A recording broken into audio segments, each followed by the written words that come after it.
Respecto de un tema muy excluyente que va a tener lugar en la ciudad de Rosario para todos aquellos que se acerquen al Metropolitano el próximo 18 al 20 de abril, porque va a estar produciéndose el 20º Congreso Argentino de Hipertensión Arterial.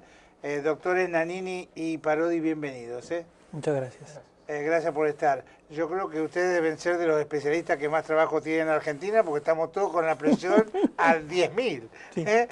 Porque nos desayunamos con cada noticia. No se congela la presión. No se congela. Estábamos hablando a ver si podemos hacer esto, ¿no?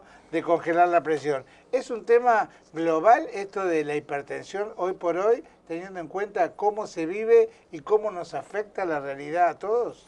Sí, más o menos 1 de cada 3 adultos tiene la presión alta.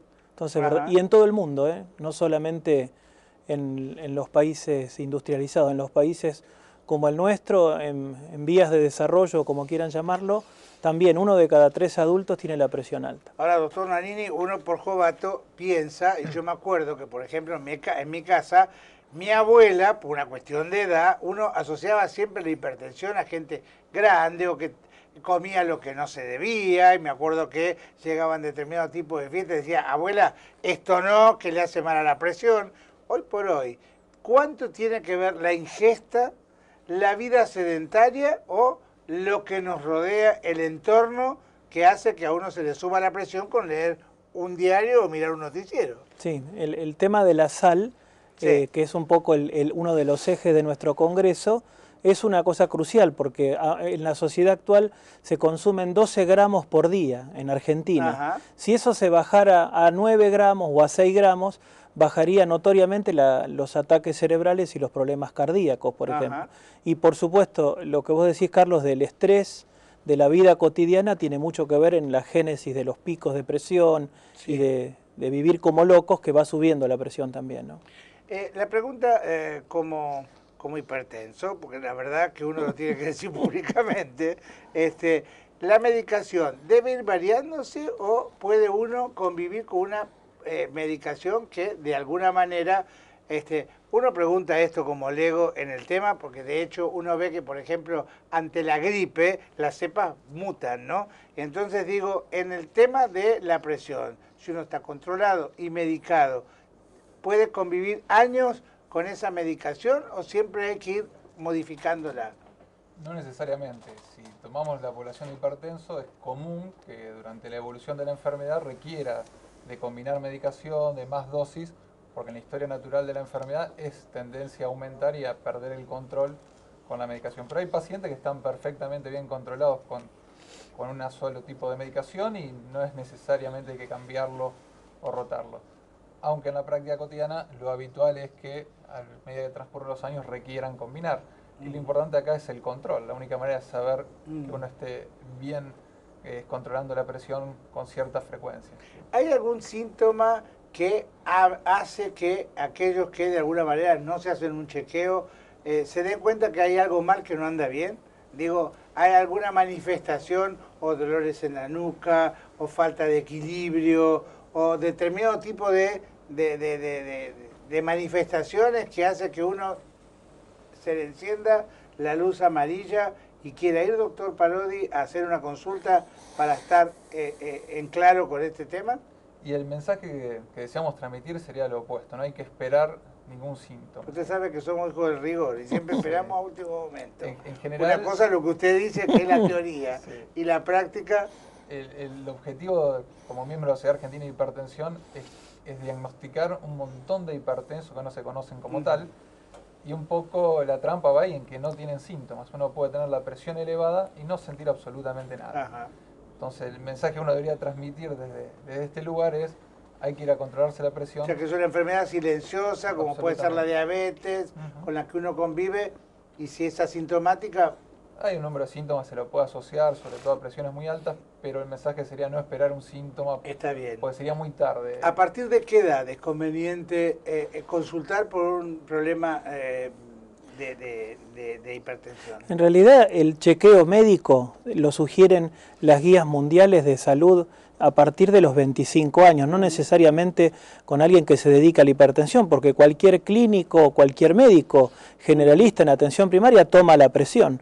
En realidad es cualquier médico que tome la presión a edad joven. Inclusive uno de los ejes que tenemos en nuestro congreso es empezar a enfocar en la edad pediátrica, porque hay toda una tendencia mundial a que hay hipertensión en pediatría, especialmente a partir del incremento de la quietud de nuestros chicos quietos, chicos con las play y las cosas estas, y con una dieta no generalmente muy sana, mucha comida rápida, etcétera, hace que se esté volcando el interés también a la edad pediátrica. Doctor, ¿y en los chicos el tratamiento es distinto?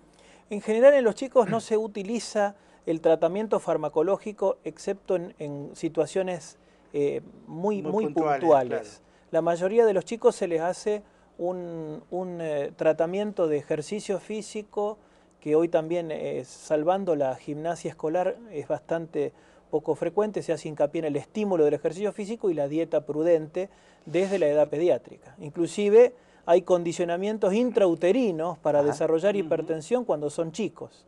Viene la especialista número 1 de Europa en hipertensión pediátrica, es la primera autora de la Guía Europea de Hipertensión en Pediatría, que se llama Empar Lurbe, y viene a hablar de el impacto de factores intrauterinos en el desarrollo de hipertensión en la edad adulta. O sea, fíjense a dónde nos estamos yendo, hasta antes de nacer, ¿no?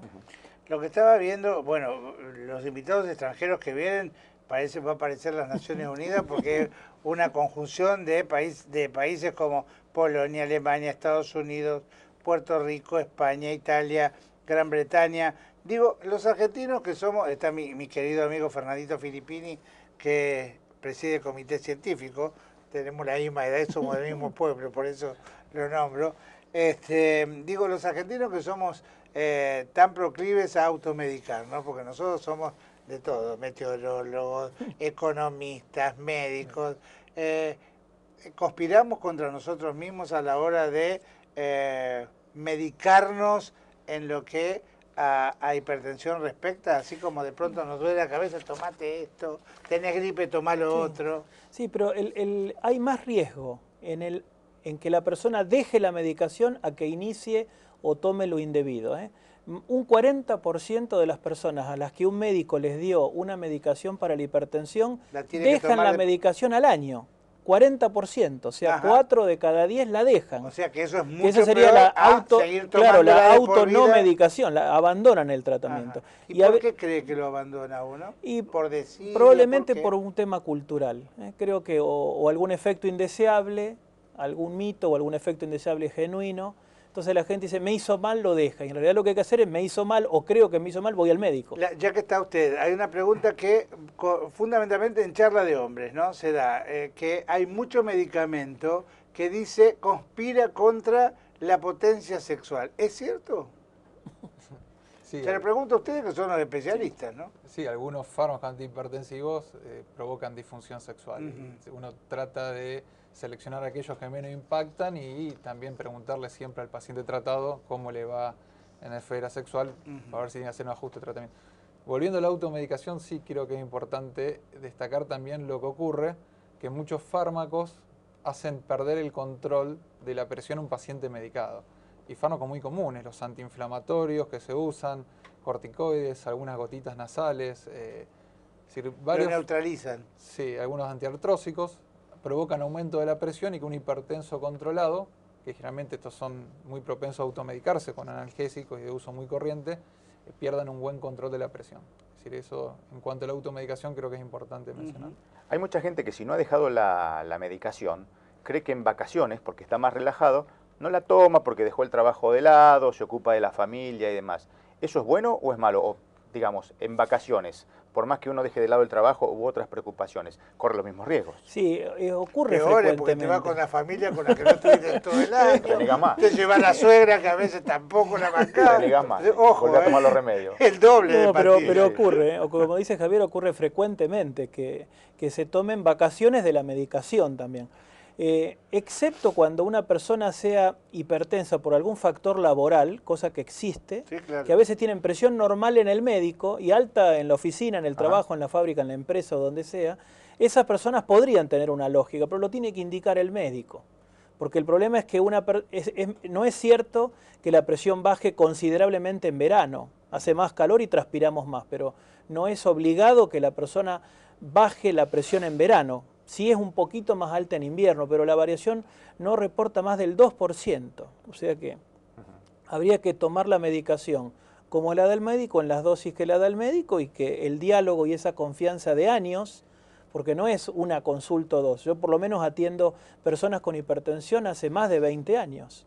Entonces esa confianza también va generando que se llegue a un acuerdo en la dosis y los controles. Eso es interesante. Doctor, y parte de los mitos, o lo que decía Carlitos, que todos sabemos de todos, uno se cuida en la semana, come sin sal, trata de no comer carne y demás, y llega el fin de semana, está el asado tradicional o familiar, dice, me cuidé toda la semana, estoy tomando las pastillas, un pedacito de carne con sal, nada me va a hacer. ¿Cómo es eso? ¿Influye? ¿No influye? ¿Es un mito? ¿No es un mito? Yo creo que un pedazo de... Primero, si uno se tiene que privar del asado dominical, la verdad que...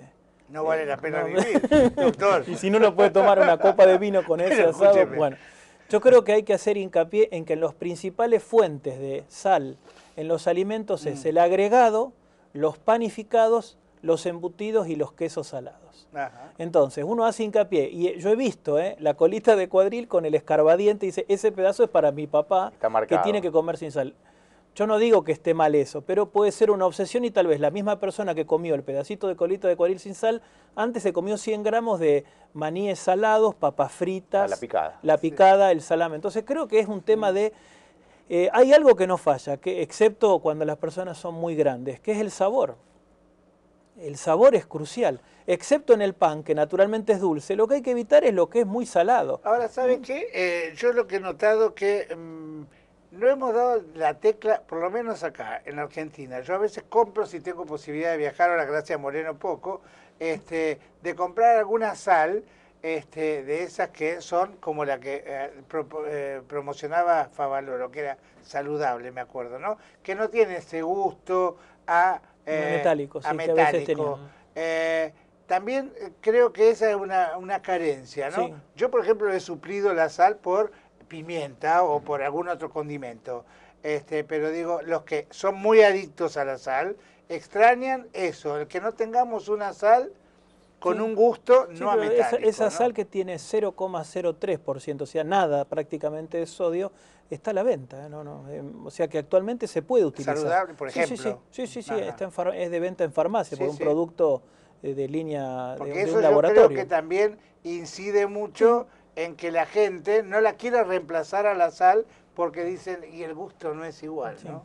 Sí, de todas maneras los sabores a veces es un tema Se de modifica. educación del sabor, ¿no? Totalmente. Eso, uno se acostumbra a comer sin sal, y recomiendan ahora a los chicos desde que comen papilla, Sí. enseñarles a sentir Al sabor el gusto puro. genuino del Totalmente. alimento. Si uno los educa a comer con sal desde chicos, van a ser adultos y van a poner Sí. mucha sal. Y lo que está bien aclarado es que cada vez en los restaurantes, por suerte, y tiene mucho que ver disposiciones gubernamentales, han sacado los saleros.